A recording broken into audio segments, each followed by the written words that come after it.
নমস্কার, সকলকে স্বাগত। প্রতিদিন দুপুরে অনুষ্ঠান, রাত্রেও অনুষ্ঠান সোনার বাংলা টিভি চ্যানেলে, আর অবশ্যই তন্ত্রের দিশারি আপনাদের প্রিয় অনুষ্ঠান, পছন্দের অনুষ্ঠান লাইভও থাকে। লাইভটাও একটু ফলো করবেন। লাইভও থাকছে, রেকর্ডিং প্রোগ্রামে অনেক কিছু বলারও থাকছে। আপনারা প্রতিনিয়ত তার অনুষ্ঠান দেখছেন। আজকে একদম নতুন অনুষ্ঠান, অনেক দিন পর পেলাম, প্রায় 2-3 মাস তো হলোই। তারপর আবার নতুন প্রোগ্রাম। একটু কাজের চাপ তো থাকে, অনেক মানুষের অনেক কঠিন কঠিন সমস্যা নিয়ে তো আসেন মহারাজের কাছে। সেগুলো করতে মহারাজের একটু মানে সময় লাগে, ধৈর্য ধরে মহারাজকে খুব কঠিন ক্রিয়াগুলো করতে হয়। তাই অনেক সময় টিভি প্রোগ্রামে আসতে পারেন না। 3-4 মাস পর আজকে আবার নতুন প্রোগ্রাম, লাইভও দেখবেন। লাইভ প্রোগ্রাম, রেকর্ডিং প্রোগ্রাম, অনেক কথা আছে আপনাদের সাথে। সামনে 7ই মে তো বৈশাখী অমাবস্যা, এই নিয়ে মহারাজ কিছু বলবেন। আর একটা কথা বলি, ঋদ্ধি বৃদ্ধি যন্ত্র প্রচুর মানুষের আবদারে মহারাজ আবারও তৈরি করেছেন। এটি অর্থনৈতিক সমস্যার জন্য, ব্যবসার জন্য, চাকরির জন্য এই ঋদ্ধি বৃদ্ধি যন্ত্র মহারাজ তৈরি করে দেন এই সময়টায়, বৈশাখ মাসে। আবারও আপনারা অনেকে চেয়েছেন বলে মহারাজ তৈরি করছেন। সে ব্যাপারে নতুনদের আলোকপাত করার জন্য আমি প্রোগ্রামে বলেও দিলাম। ঠাকুর পুকুরে নিয়মিত পাচ্ছেন, অনলাইন তো আছেই। মহারাজের আশ্রম মন্দির সুভাষ গ্রামে আসেন প্রচুর মানুষ শনি রোববার করে, খুব কম খরচে দেখিয়ে নেন। কালীঘাটে চেম্বার, বেহালা ঠাকুর পুকুরে চেম্বার, আর দুর্গাপুর, মালদা, শিলিগুড়ি তারাপীঠ তিনি উপস্থিত। সবার জন্য তিনি একদম সবার উপরে তন্ত্র জগতে শ্রেষ্ঠ জনপ্রিয় পশ্চিমবঙ্গের অষ্টাদশ মহাবিদ্যার উপাসক, তন্ত্র বিশারদ, পণ্ডিত, হোটা পণ্ডিত, আচার্য, কৌল সন্ন্যাসী, বিদগ্ধ দিব্য বিরাচারী, মাতৃ সাধক, আধ্যাত্মিক ক্ষমতা সম্পন্ন তিনি। 48 বছরের অভিজ্ঞতা সম্পন্ন এবং কামাখ্যা তারাপীঠের সাধন পথের পথিক তিনি। শ্মশানকালী, চিহ্নমস্তা, ধূমাবতী, রক্তচামুন্ডার মতো ভয়ানক বিপজ্জনক দেবতার প্রয়োগে তিনি উচ্চ প্রশংসিত। উচ্চ মার্গের তান্ত্রিক ক্রিয়াকাণ্ড, উচ্চ মার্গের দেবতার প্রয়োগ দ্বারা জটিল কঠিন সমস্যার সমাধান চ্যালেঞ্জ গ্যারান্টি দিয়ে করছেন। অব্যর্থ দ্রুত প্রতিকার করেন বলেই তার এত উচ্চ প্রশংসিত তিনি উপস্থিত স্টুডিওতে মহারাজ শ্রী শ্রী গোরক্ষানন্দ তীর্থনাথ। মহারাজ নমস্কার, প্রণাম, স্বাগত আপনাকে। জয় মা গুরুবাম করুণাময়ী তারা বিপত্তাহারিণী চণ্ডী, জয় তারা, জয় তারা। ফোন নাম্বার কন্ট্যাক্টে লাল বক্সে দেওয়া আছে, আপনারা ওই নাম্বারগুলোতে যোগাযোগ করুন। দূর দূর থেকে মানুষ আসেন, যোগাযোগ করেন, অনলাইনেও যোগাযোগ করছেন। সবার জন্য মহারাজ আছেন, শেখার জন্য, জানার জন্য, ক্রিয়াকাণ্ড করার জন্য মহারাজ কিন্তু আপনাদের পাশে আছেন। তান্ত্রিক কর্মকাণ্ড, দুর্লভ তন্ত্রবিদ্যা, তন্ত্র শিক্ষা লাভের জন্য যোগাযোগ করুন। আর অবশ্যই পূজা পাঠ পদ্ধতি শেখানো হয়, সেগুলোও আপনারা জানবেন, শিখবেন। বিভিন্ন অভিষেক, কৌল সন্ন্যাস গ্রহণ, দীক্ষা লাভ, বিরোজা যজ্ঞ, আগ্রহীরা যোগাযোগ করবেন। এবার মহারাজের কাছে একটু জানবো, এই যে প্রতি বছর তো এই সময় ধূমাবতীর পুজো হয় তারাপীঠে, কিন্তু এবার মনে হয় ভোটের জন্য মহারাজকে অনেক ভক্তরাই যেতে না করছেন আপাতত। হ্যাঁ, তো ধূমাবতী পুজোটা হবে 13ই মের পর, বীরভূমে ভোট হয়ে যাওয়ার পর তারাপীঠে। এই প্রসঙ্গে একটু জেনে নিন, কেননা ওই সময়টা কেতুর বিভিন্ন সমস্যার সমাধান হয়, আর শত্রু সমস্যার ক্ষেত্রে মহারাজ দারুণ কাজ করে দেন এই ধূমাবতী পুজো করে। তো এই ব্যাপারটা জানবো, তারপর 7ই মে বৈশাখী অমাবস্যা নিয়ে জানবো, অক্ষয় তৃতীয়া নিয়ে জানবো। রেড বক্সের নাম্বারে সবাই ফোন করবেন। মহারাজ একটু এই ধূমাবতীর ব্যাপারটা বলে দিন। হ্যাঁ, দেখো, ধূমাবতীর ব্যাপারটা হচ্ছে যে প্রত্যেক বছর যে ধূমাবতী আমি যেটা করি, হ্যাঁ, অক্ষয় তৃতীয়াতে তারাপীঠ মহা শ্মশানে যজ্ঞ থেকে, বলিদান থেকে যাবতীয় হয়। এবং এইবার যে পুজোটা পড়েছে অক্ষয় তৃতীয়া, তখন হচ্ছে যেটা 10ই মে পড়েছে, 13ই মে হচ্ছে বীরভূমে ভোট। এবার ওই ভোটের জন্য ওইদিকে আর যাওয়া হচ্ছে না। কবে? যেটা হচ্ছে অক্ষয় তৃতীয়াতে। 13ই মে ভোট হয়ে যাওয়ার পর তারপরে ধূমাবতীর পূজা পাঠটা তারপরে ডেট করা হবে। 13ই মের পরে তারাপীঠে পুজো পাঠ হবে। তখন ধূমাবতীর পূজা পাঠ থেকে, যজ্ঞ থেকে, বলিদান থেকে, শত্রু দমন থেকে, ধূমাবতী বা কেতুর সমস্যা যাদের, কালসর্প যোগ যাদের, সেই সব কাটানো থেকে আরম্ভ করে একেবারে যাবতীয় কাজ প্রতি বছরের মতোই এবছরও সেটা হবে। সেটা অক্ষয় তৃতীয়ায় হচ্ছে না, সেটা হচ্ছে কবে? 13ই মের পরে, যেহেতু ভোটের জন্য যাওয়া হচ্ছে না। ঠিক আছে? তা যার জন্য তারাপীঠে যারা পুজোর জন্য, আমার অনেক শিষ্যরাই বলেছে যে বাবা এখন কিন্তু যাওয়া ওদিকে ঠিক হবে না, তাদেরও আসতে অসুবিধা হবে, অসুবিধা। আমি আমার মতো গেলাম আসলাম সেটাই শেষ না, কিন্তু যারা যাওয়া আসা করবে প্রচুর তাদেরও তো একটা ব্যাপার আছে। তা যার জন্য বলেছে যে এখন কিন্তু আর যাওয়া দরকার নেই। ভোট মিটে গেলে মহারাজ এই পুজোটা আয়োজিত 13ই মে, হ্যাঁ, বীরভূম ওদিকের ভোটটা 13ই মে, ভোট হয়ে গেলে আমি তারপরে একটা দিন করব, সেই ডেটটা আমি তারাপীঠে যাওয়ার যে দিন ক্ষণ আমি সেটা টিভির মাধ্যমে আমি মিডিয়াতে জানিয়ে দেব, এবং জানিয়ে দিলে সবাই জানতে পারবে, সেই দিন সেখানে তারা উপস্থিত হলে আমি সেই কাজগুলি করব। ঠিক আছে, ঠিক। সুতরাং ধূমাবতীর পুজো হয় প্রত্যেকবার, এবারও হবে, কিন্তু ভোটের জন্য একটু দেরিতে মহারাজ করবেন, ভোটটা হয়ে গেলে। হ্যাঁ, ধূমাবতী মায়ের কাজের সময় শত্রু দমনের প্রচুর মানুষ ক্রিয়া করাতে আসেন। কেতু যাদের ছাড়খাড় করে দিচ্ছে জীবনে, কেতু গ্রহ, সেই কেতুকে শান্ত করার জন্য মহারাজ স্পেশাল ক্রিয়া করেন, হোম যজ্ঞ পূজা বলিদান হোল রাত, সারা রাত ব্যাপী মহারাজ করেন তারাপীঠ মহাশ্মশানে। সেটা হবে ভোটের পর।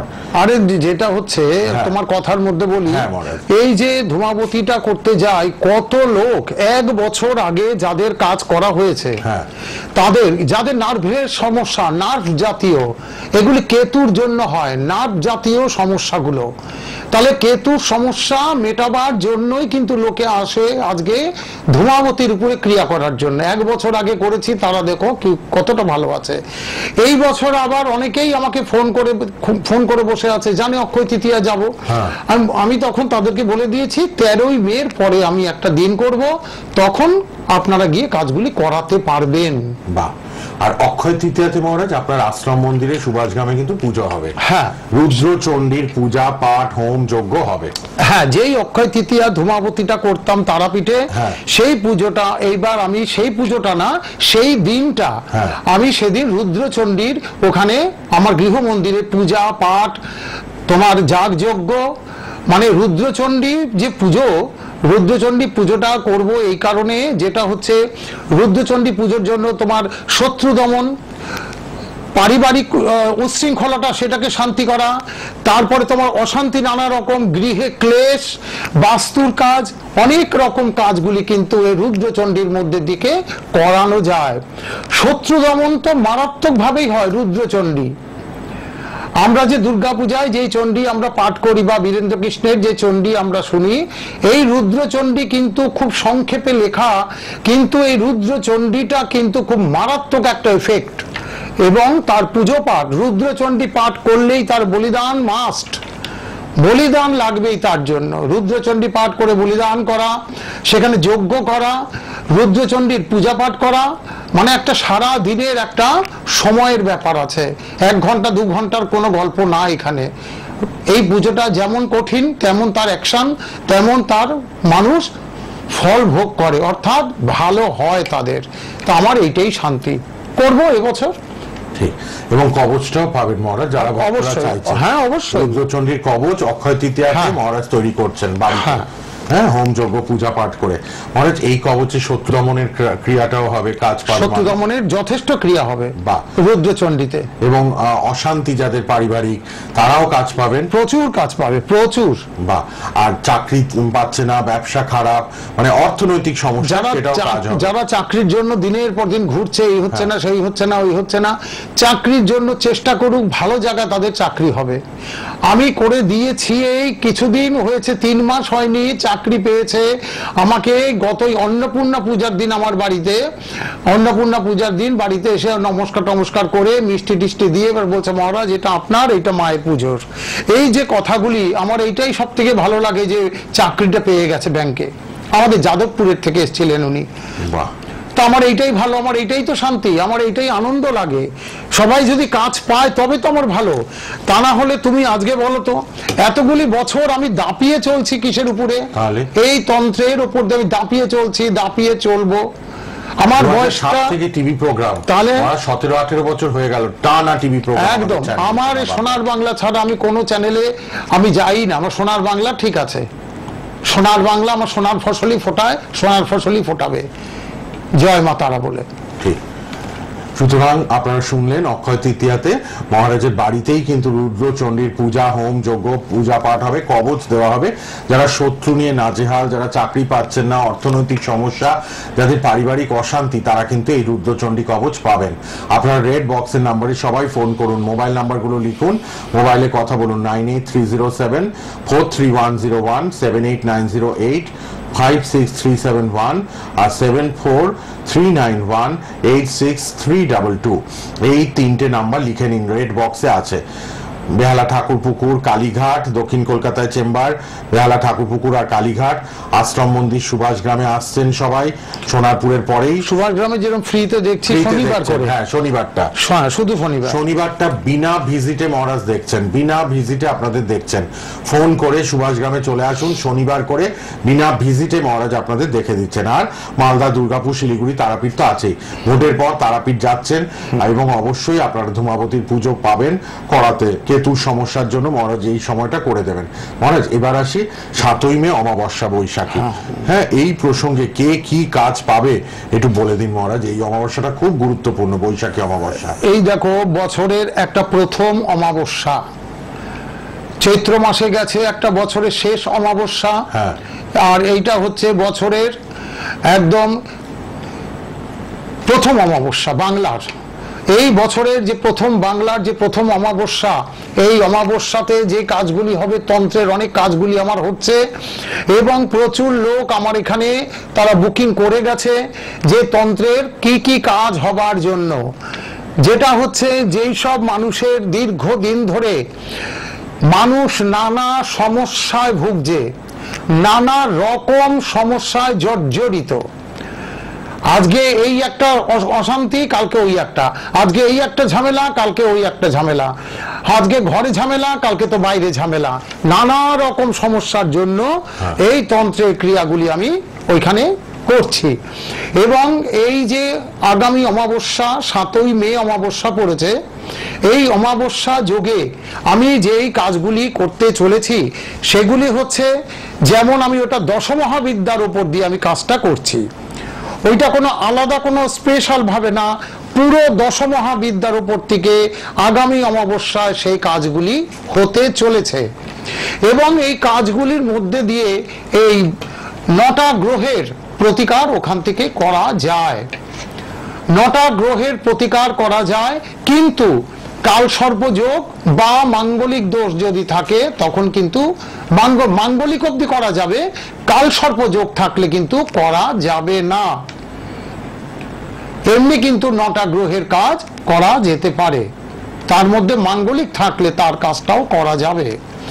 কিন্তু এই দশমহাবিদ্যার যে যজ্ঞটা, এই দশমহাবিদ্যা যজ্ঞটার মধ্য দিয়ে মানুষের যে কোনো রকম সমস্যা থাক না কেন, সব সমস্যার সমাধান অবশ্যম্ভাবী, মানে হবেই হবে।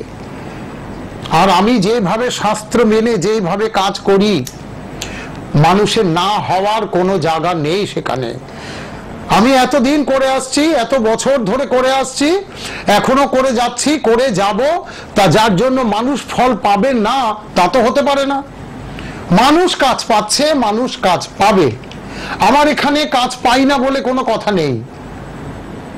তন্ত্রের যদি খুঁটি নাটি বিচার করে, সময়, নক্ষত্র সবকিছু বিচার করে যদি তন্ত্রের ক্রিয়াগুলি সঠিকভাবে করা যায়, মানুষ কাজ পাবে না বলে কোনো কথা নেই, কাজ পেতে বাধ্য মানুষ। তন্ত্রের কাজটা খুব সূক্ষ্মভাবে করতে হয়। ওই মানুষকে দেখিয়ে আমি নানা রকম করে সাজিয়ে গুছিয়ে নানা কিছু দেখিয়ে দিলাম, হয়ে গেল, তা নয়।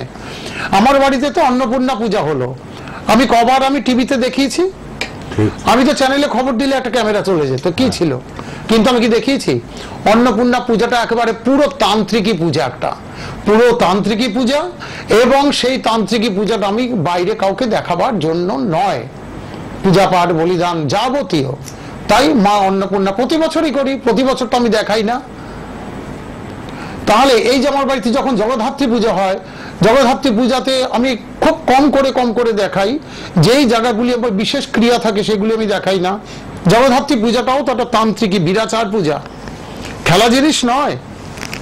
তা যার জন্য হচ্ছে এই যে অমাবস্যার পুজোটা নিয়ে আলোচনা হচ্ছে আমাদের, এই অমাবস্যা, বৈশাখ মাসের এই অমাবস্যা, বছরের প্রথম অমাবস্যা, যার যা সমস্যা, আমি 9টা গ্রহেরই কাজ করব এবং এই 9টা গ্রহের কাজ করে যার যা সমস্যার জন্য জিনিস দেওয়ার আমি নিশ্চয়ই দেব। সারা বছর যেন মানুষ ভীষণ ভাবে ভালো থাকে, এইটাই আমার কথা, এইটাই আমার দরকার ছিল।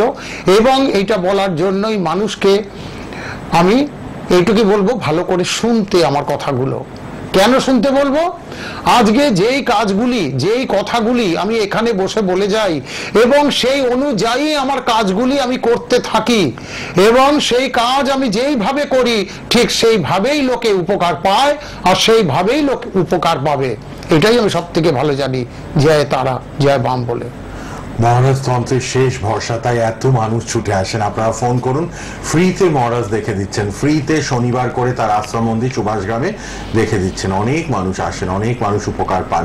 কারোর বিদ্যা নিয়ে সমস্যা, কারোর বিবাহিত জীবন নিয়ে, কারোর বিয়ে হচ্ছে না, বিয়ের পর অশান্তি, শত্রুতা, কারোর দেখবেন আবার চাকরি হচ্ছে না, অর্থনৈতিক সমস্যা, ব্যবসা দাঁড়াচ্ছে না, ব্যবসাতে নানান লোকসান, নাজেহাল। কথা বলুন, রেড বক্সের মোবাইলে সবাই কথা বলুন। আর দূর দূর থেকে মানুষ আসেন কিন্তু মহারাজের কাছে, আর মহারাজ কিন্তু কাজ হাতে নিলে করে দেন। ডাইনি বিদ্যা, সাঁওতাল বিদ্যা, ডাইনি তন্ত্র, সাঁওতাল তন্ত্র সিদ্ধ তিনি, দশমহাবিদ্যার উপাসক তিনি।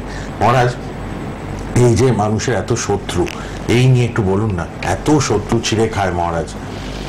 এই দেখো, এত যে মানুষের পেছনে শত্রু লেগেছে, সত্যি সত্যি এখন দিনই যত জায়গায়, বাড়িতে, সব জায়গায় এখন শুধু শত্রু শত্রু শত্রু। মানে তুমি রাস্তায় বেরোলেই একজনের সাথে একটা কথা কাটাকাটি হলে সে শত্রু তৈরি হয়ে গেল। মানে এইরকম একটা দিন চলছে এখন। খবর খুললেই মনে হয় গুলি গালাজ, একদম যেখানে ইচ্ছা গুলি চলছে, যখন যা ইচ্ছা। আর এখন মানুষের একটা মৃত্যু, জানি একটা পোকা টিপে মেরে ফেললে যেরকম একটা মানুষের মৃত্যুটাও যেন এখন ঠিক সেই পর্যায়ে চলে গেছে। একদম একদম। সুতরাং এই জায়গাটাকে কি করতে হবে? এই জায়গাটাকে, এই যে শত্রুকে বিনাশ করার জন্য আমি কিন্তু ধূমাবতীতে কাজগুলি করব শত্রু বিনাশের জন্য। আর একটা শত্রু বিনাশের কাজ করছি আমি, যেটা হচ্ছে রুদ্রচণ্ডীতে, সেটা অক্ষয় তৃতীয়াতে এ বছরের জন্য। এই যে কাজগুলি যদি এইভাবে করা যায়, শত্রুকে কিভাবে পীড়ন করতে হয়, শত্রুকে কিভাবে দমন করতে হয়, সেটা গোরক্ষানন্দ মানুষকে যখন করে দেয় তারা জানে, এবং গোরক্ষানন্দ কিভাবে করে দেয় মানুষ সেটা উপকার পায়। সুতরাং শত্রু দমনের জন্য কোনো চিন্তার কোনো কারণই নেই। সুতরাং শত্রু দমন করতে গেলে গোরক্ষানন্দ সবসময় আছে আর সবসময় থাকবে। যত বড় শত্রু হোক, দেখবো যে কে কত বড় শত্রু আছে আর গোরক্ষানন্দ কতটা কি করতে পারে। তা আমার বক্তব্য হচ্ছে যে মানুষের ভালো রাখতে হবে, মানুষকে ভালো রাখতে হবে। মানুষের ক্ষতি করে, মানুষের পেছনে লেগে, মানুষকে বিপদে ফেলে আর একজন সুখী হতে চেষ্টা করে, কোনোদিন হয় না। সে নিজেও বিপদে পড়ে, আর একজনকে তো ফেলে, নিজেও বিপদে পড়ে যায় শেষমেশ। তা সুতরাং এই যে জায়গাগুলো, এগুলোকে ঠিক করা যাবে এবং এই আগামী অমাবস্যায় করা যাবে অনেক কাজ, এবং এই কাজগুলো ধূমাবতীতেও করা যাবে, এই কাজগুলো রুদ্রচণ্ডীতেও করা যাবে। যার যা দরকার, যেখানে যা প্রয়োজন, আমি তাকে সেইভাবে সেই জায়গাতে আমি ডেকে নেব। জয় মাতারা, গুরুবাম গুরুবাম। আরেকটা হচ্ছে ঘরে ঘরে রোগ ব্যাধি, এর জন্য আপনার কাছে বহু মানুষ আছে, ক্ষতির শিকার, রোগ জ্বালায় ভুগছে, কি করবে বুঝে উঠতে পারে না মানুষ। শারীরিক রোগ ব্যাধির জন্য তো আপনি সুন্দর একটা প্রোটেকশন গার্ড, কবচ তন্ত্রে করে দিচ্ছেন মহারাজ। দিচ্ছি। দেখো, এই যে আমি একটু আগে কথা বললাম না, যেটা হচ্ছে যে আমি দশমহাবিদ্যার যে আমি যজ্ঞটা করছি অমাবস্যাতে, এই দশমহাবিদ্যা যজ্ঞের মধ্যে যারা দীর্ঘদিন ধরে নানা রকম অসুখ বিসুখে ভুগছে, ডাক্তার দেখিয়ে দেখিয়ে নাজেহাল হয়ে যাচ্ছে, তাদের জন্য কিন্তু আমি অনেক রকম কাজ করছি। এবং এই কাজের জন্য তারা আমার এখানে ছুটে ছুটে আসছে। আমার এখানে আমি আগেও কাজ করে দিয়েছি। যে কোনো অসুখের জন্য আসুক না মানুষ, ভালো হবে না বলে কোনো কথা নেই, কিন্তু দেখতে হবে যে কি কারণে সে কিন্তু অসুখে ভুগছে, কি কারণ তার, কোন কারণে এই অসুখ তার, সেই কারণের উপর নির্ভর করে কিন্তু তার যজ্ঞে তাকে নিজেকে একটা আহুতি দেওয়ার দরকার থাকে। কেউ ক্ষতির শিকার মহারাজ, কেউ আবার গ্রহদোষ, শারীরিক রোগ ব্যাধি ঘরে লেগেই আছে। বাস্তু থেকে আলোচনা করেছেন, একদম বাস্তু থেকে এই রোগ ব্যাধি লেগেই মারাত্মক। বাস্তুতে তো আরো বেশি হয় এগুলো, বাস্তুতে। তা যার জন্য কি হয়, এগুলি সম্পূর্ণ ঠিক করা দরকার। তা না হলে মানুষ দিনকে দিন খালি ভুগতেই থাকবে। কিন্তু ভোগা কি ভালো? যত এগুলি না ভুগবে, যত ভালো থাকবে মানুষ, ততটাই তো শান্তি। মানুষ একটু হাসি মুখে চলবে, খাবে দাবে, আনন্দ আনন্দ করবে, কেউ বেড়াতে যাবে, এটাই তো দরকার। সেগুলি কোনো মানুষের ঘরে আজ পর্যন্ত আছে? আজকে প্রতিটা মানুষের ঘরে ঘরে হাঁটু কোমর নিয়ে সমস্যা। আজকে কেউ মোটা হয়ে যাচ্ছে বেশি, কারো থাইরয়েড, সুগার তো ঘরে ঘরে, অভাব নেই। একটা বাচ্চারও সুগার, একটা মাঝ বয়সী লোকেরও সুগার, একটা বয়স্ক লোকেরও সুগার, ঘরে ঘরে sugar, pressure, thyroid, sugar, cholesterol, আজকে একদম ঘরে ঘরে একদম আরম্ভ হয়ে ইউরিক গেছে। অ্যাসিড। এইগুলির থেকে মুক্তি পাওয়ার জন্য এই দশমহাবিদ্যার যজ্ঞ করছি। যজ্ঞে আহুতি দিয়ে এইবার আমি যা দেওয়ার আমি নিশ্চয়ই তাদের আমি জিনিস সেইভাবে দেব। সুতরাং এইটার জন্য যোগাযোগ যদি ইচ্ছা হয় আপনারা নিজেরা করতে পারেন। আমি জোর করে তো কাউকে ডেকে আনবো না, আর আমি কাউকে ভয় দেখিয়েও বলবো না এটা না করলে এটা হবে, এটা না করলে এটা হবে, কোনোদিন আমি এসব বলি না। যার প্রয়োজন সে অবশ্যই আসবে, যার দরকার তার জন্য আমি আছি এবং করব। জয় মা বলে। ঠিক। আর ওর সাথে ওই ঋদ্ধি বৃদ্ধি যন্ত্রটা, বৃদ্ধিটা কিন্তু বারবার বলছি, বহু মানুষের আবদারে মহারাজ এবছর আবার করে দিচ্ছেন। অর্থ সংক্রান্ত সমস্যা, ব্যবসা এবং চাকরি যাদের মন্দা, তারা ঋদ্ধি বৃদ্ধি যন্ত্র নেবেন নেবেন নেবেন। রেড বক্সের নাম্বারে ফোন করুন। এই ঋদ্ধি বৃদ্ধি যন্ত্রটা এমন একটা, হ্যাঁ ঋদ্ধি বৃদ্ধি যন্ত্রটা এমন একটা যন্ত্র, ব্যবসার ক্ষেত্রে মারাত্মক অ্যাকশন হবে, খুব ভালো ফল লাভ করবে, ব্যবসা মারাত্মক উন্নতি হবে। অনেক বছর আগে দিয়েছিলাম, আবার এই বছর আবার এটা নতুন করে করতে চলেছি। ঋদ্ধি বৃদ্ধি যন্ত্র দিচ্ছি, আর যাদের ব্যবসা তাদেরও লাভ হবে, যাদের চাকরি তাদেরও লাভ হবে, যারা নাকি চাকরির চেষ্টা করছে তাদেরও লাভ হবে। সুতরাং এটা ধনলাভের জন্য, আর্থিক উন্নতির জন্য এই ঋদ্ধি বৃদ্ধি যন্ত্রটা মানুষের জন্য। যারা আগে নিয়েছিল কয়েক বছর আগে, তারা বুঝেছে যে আমি কি যন্ত্র দেই। আবার কয়েক বছর পরেই আমি এইবার করতে চলেছি। যার প্রয়োজন আমি আছি, আমি দেব। জয় মা। ঋদ্ধি বৃদ্ধি যন্ত্র আপনারা এটা কিন্তু নিন, এবং মহারাজ অক্ষয় তৃতীয়াতে রুদ্রচণ্ডী পূজা যজ্ঞ হোম করে কবচ দেবেন শত্রু দমনের জন্য, চাকরির জন্য, এবং যারা অশান্তিতে রয়েছেন, ব্যবসা মানে পারিবারিক অশান্তি। আর ঋদ্ধি বৃদ্ধি যন্ত্র আপনারা অর্থনৈতিক সমস্যা, ব্যবসা এবং চাকরির জন্য পাবেন ঋদ্ধি বৃদ্ধি যন্ত্র। আর নানান ক্রিয়া কিন্তু 7ই মে অমাবস্যায় হবে, বৈশাখী অমাবস্যা, তার জন্য যোগাযোগ করুন। আর ধূমাবতীর পুজো কিন্তু তারাপীঠে হয় যেরকম হবে, শুধু ভোটের জন্য এবার একটু পিছিয়ে, মে মাসে 13টা ওভার হয়ে গেলে, ভোটটা ওখানে হয়ে গেলে বীরভূমে, তারপর তারাপীঠে ভক্ত শিষ্যরা আসবেন। মহারাজ কিন্তু যথারীতি ধূমাবতী মায়ের পুজো করবেন কেতুর সমস্যার জন্য। এই সময়টা কিন্তু এই সমস্যার সমাধান পাবেন। কেতুর সমস্যা, কাল সর্প, কাল সর্প দোষ জানেন। হ্যাঁ, কাল সর্প অনেক সমস্যা থেকে মানে আটকে রাখে, অনেক কিছু আটকে রাখে, হতে দেয় না। আর ধূমাবতীতেও শত্রু দমনের অনেক কাজ হবে। বাহ, অনেক কাজ হবে। যাদের বাচ্চা কাচ্চা হচ্ছে না, তাদেরও অনেক কাজ আছে এখানে। আমার ওখানে প্রচুর কাজ হয়, এবং ধূমাবতীতে আমি কাক দিয়ে আমি আহুতি করি। আমি কাক দিয়ে আমি যজ্ঞে আহুতি করি ধূমাবতীতে, খুব মারাত্মক অ্যাকশন তার। এবং সেখানে যদি কোনো ভাড়াটে যদি কেউ উঠতে চায় না, সে ভাড়াটের উচ্চাটন করার জন্য আমি তাদের কাজ করি, এই ধূমাবতীতেই করি, করে দিয়েছি, এবারও করব। ঠিক। মহারাজকে দেখলেই আপনাদের বুকে ভরসা, জোর আসে, তাই এত মানুষ দূর দূর থেকে আসেন। ফোন করুন, রেড বক্সের নাম্বার খোলা, সবাই মোবাইলে ফোন করুন। আর শনিবার ফ্রিতে বিনা ভিজিটে মহারাজ দেখে দিচ্ছেন তার নিজস্ব আশ্রম মন্দির সুভাষগ্রাম, সোনারপুরের পরেই সুভাষগ্রাম। ট্রেনের শিয়ালদা থেকে সবাই চলে আসতে পারবেন, সোনারপুরের পরের স্টেশনই সুভাষগ্রাম। সুভাষগ্রামে আসুন, আশ্রম মন্দিরে শনিবার ফ্রিতে মহারাজ দেখেন, কোনো চার্জ নেয় না, বিনামূল্যে দেখে দেবেন। ফোন নাম্বারগুলো লিখুন, লাল বক্সে পার্সোনাল নাম্বার। লাইভ রেকর্ডিং দুটোই নতুন, এই নতুন প্রোগ্রাম 3-4 মাস পরে এসে মহারাজ করলেন। কালীঘাটে চেম্বার রয়েছে দক্ষিণ কলকাতায়, সোম আর শুক্র, মঙ্গলবার করে বেহালা ঠাকুরপুকুরে মহারাজের চেম্বার, মালদা, দুর্গাপুর, শিলিগুড়ি, তারাপীঠে নিয়মিত। আর সুভাষগ্রামে পাচ্ছেন, সুভাষগ্রামেও আসবেন। তো সামনে কিন্তু অনেকগুলো ভালো যোগ, অক্ষয় তৃতীয়া, তারপর 7ই মে অমাবস্যা, এবং রুদ্রচণ্ডীর প্রয়োগ হবে, পুজো হবে, হোমযজ্ঞ হবে অক্ষয় তৃতীয়ার দিন মহারাজের আশ্রম মন্দির সুভাষগ্রামে। সুভাষগ্রামে আপনারা আসতে ভুলবেন না। যে কোনো সমস্যা নিয়ে কথা বলুন, মোবাইল নাম্বার খোলা, মোবাইলে সবাই যোগাযোগ করুন। অনুষ্ঠান শেষেই সবাই ফোন করুন, বিলম্বে নয়, এখনই সমস্যা থাকলে আলোচনা করে নিন। মহারাজের মতো তন্ত্র জ্যোতিষ ব্যক্তিত্ব সচরাচর পাবেন না। খুব পাওয়ারফুল, দক্ষ অ্যাস্ট্রোলজার এবং জ্যোতিষী এবং তন্ত্র সাধক, মাতৃসাধক এবং দশমহাবিদ্যার সাধক আমাদের মহারাজ শ্রী শ্রী গোরক্ষানন্দ তীর্থনাথ। রেড বক্সে নাম্বারটা লিখেছেন, ফোন করুন, কথা বলুন। আবার লাইভে দেখা হবে, পরের প্রোগ্রামে দেখা হবে। নিয়মিত মহারাজের দুপুরে প্রত্যেক দিন অনুষ্ঠান দেখুন সোনার বাংলায়। ইউটিউবে প্রোগ্রামটা থাকবে, সোনার বাংলা ইউটিউব, সেটাও দেখবেন, ফেসবুক লাইভেও দেখবেন। আর ফোন করা আপনাদের দায়িত্ব, আপনারা ফোন করে নিন, সামনের যোগগুলোতে কাজ করিয়ে নিন। আবার দেখা হবে পরের অনুষ্ঠানে। মহারাজ অনেক অনেক ধন্যবাদ। শেষ করলাম, ভালো থাকবেন সব।